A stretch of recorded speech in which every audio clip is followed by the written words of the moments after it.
The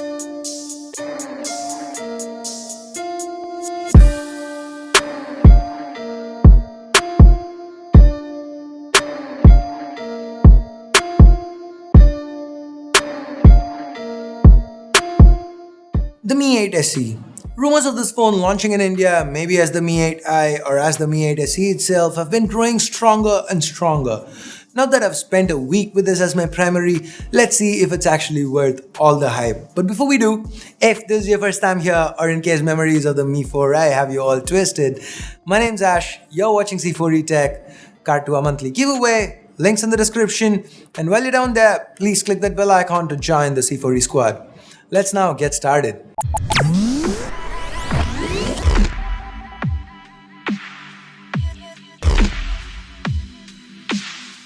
The Mi 8 SE looks great. Look at it from the front, from the back, the metal sides, it just looks fabulous. In some ways, it even looks better than its higher priced sibling, the Mi 8.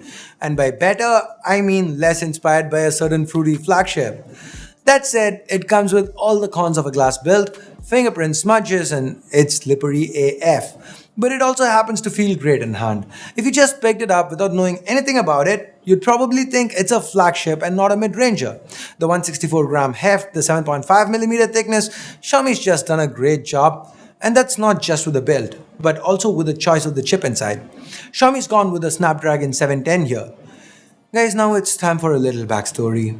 After the failure of the Snapdragon 615, the heating, the throttling, and all that, Qualcomm needed to come up with a great mid-range chip to earn trust back. The Snapdragon 650, 52 were those chips. They were reasonably priced and found their way onto many a budget phone. With the next generation, now this is just extrapolation from what I've heard from people in the industry, with the 660, Qualcomm hiked the prices of the chips. That's why we didn't see the 660 in lower mid-rangers.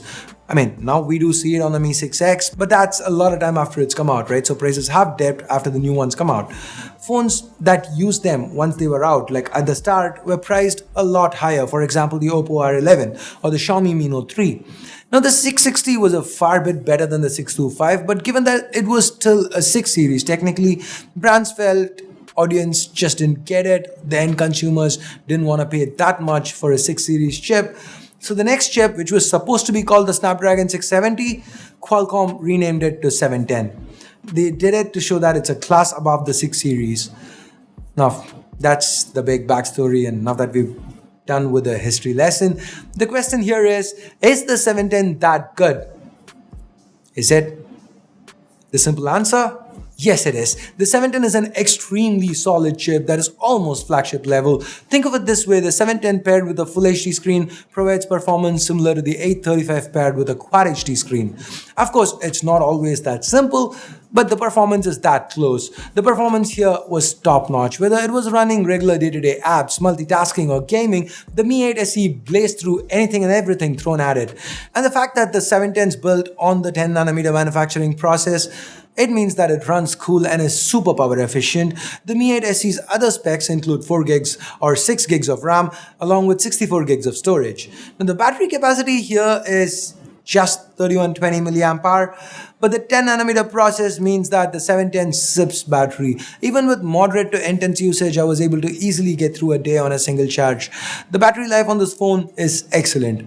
Well, an excellent chip and battery life are great. What you're gonna interact with the most on your phone is the display. And again, Xiaomi's delivered on that front. That is, if you can stand that notch. Xiaomi's gone for a 5.88-inch Super AMOLED panel on the 8 SE. The resolution is Full HD+. Given its AMOLED, the display looks rich and vibrant. The aspect ratio is a weird 18.7 by 9. So with the notch, it makes the phone a little boxier, wider compared to the competition. Thankfully, that didn't have an adverse effect on ergonomics like I expected it to in the unboxing video. Now this notch, you can turn it off if you don't like it. Given its AMOLED, it's quite stealthily hidden. Overall, Xiaomi's nailed the display too. Talking about things Xiaomi's nailed, let's talk cameras. We've got a 12 megapixel primary camera with a f1.9 aperture along with a 5 megapixel depth sensor. This camera gets excellent images under good lighting conditions, but almost every camera in this segment does that. It has a portrait mode. Again, almost every phone in this, or rather all segments, seem to have that. It has AI scene selection. But again, so does almost every other phone coming out this year. So what's special here? Well, here are a few more images shot under good lighting. Check them out. And then we get to low and mixed lighting. It's here where the Mi 8 SE shooter stands out. It does very well. The images are rich and crisp with a lot of detail. As you saw with images shot under bright light, the saturation is a tad pumped up, but overall, the optics are very good on this one.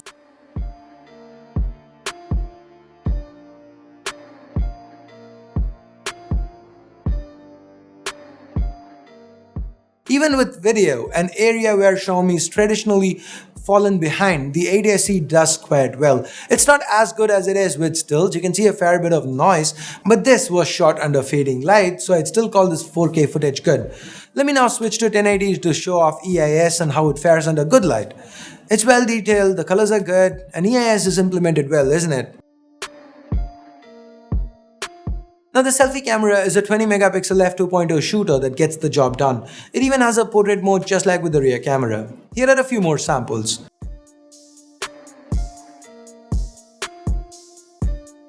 So build, performance, battery life, cameras, and what else? Oh yeah, price. This phone's priced at 1799 yuan, that converts to about 19,500 rupees or 275 US dollars. So it's got everything going for it. This is a perfect phone, right? Well, not really, no phone's perfect. There are some cons. For starters, MIUI might not be for everyone. Xiaomi's custom interface is quite far from stock. It's very well optimized, so don't get me wrong, it's fast, fluid, stable, and should even get better with the upcoming MIUI 10 update. But given how far it is from stock, it might just not be for everybody. Talking about software, Face Unlock is present and works well. The fingerprint scanner is quite fast and accurate. So, when you think about it, software might not be much of a con. At least for a lot of people. But the next ones sure are. The Mi 8 SE doesn't have any sort of ingress protection. That seems to be something people are looking for in phones priced at this segment. Number 2, there is no microSD support. Number 3, the earpiece up top doesn't double as a speaker like it used to on the Mi 6. The single speaker is quite loud admittedly, but I'd have loved to see a stereo setup here. Number 4, the notch. While hiding it is great, for some reason, when hidden, it takes more space than it should. Probably a result of the weird aspect ratio, but it is annoying nonetheless. Number 5, the big one, no headphone jack. At a thickness of 7.5 millimeters, this is just unacceptable, totally unjustifiable. I don't see any reason for Xiaomi to do this apart from the fact that Apple does it. If Xiaomi wants to stop being called an Apple knockoff, they need to stop following every trend Apple sets. What do you think about this? Let me know in the comments below. And anyway, that brings us to the final one. This one's the one that's gonna annoy the most people. The Mi 8 SE is currently being sold via flash sales in China, and if and when it launches in India, expect it to be sold the same way, meaning black market sales, frustrated buyers, and a whole lot of rage. While I understand why Xiaomi needs flash sales, I still can't help but feel very, very annoyed that it exists.